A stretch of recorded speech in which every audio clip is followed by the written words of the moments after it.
Hello everyone, today I will show you the best way to recover data from the hard drive having bad sectors. Download and install Stellar Data Recovery Professional to recover your data from the hard drive having bad sectors by Create Image feature of the software. You can select the data type you want to recover and click Next.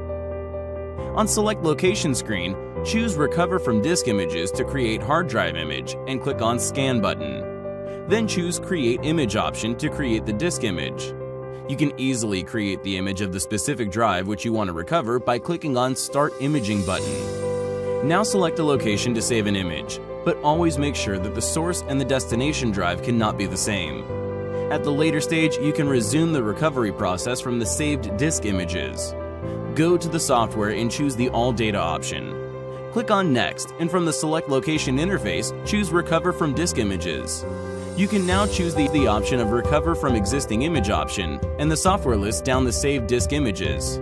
You can now click on Scan button to restore the lost data from the selected disk image.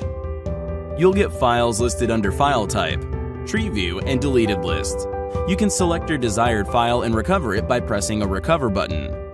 This is how easily you can recover the lost data from hard drive having bad sectors with Stellar Data Recovery Professional. Go ahead and free download this amazing software to bring your lost and deleted data back to life.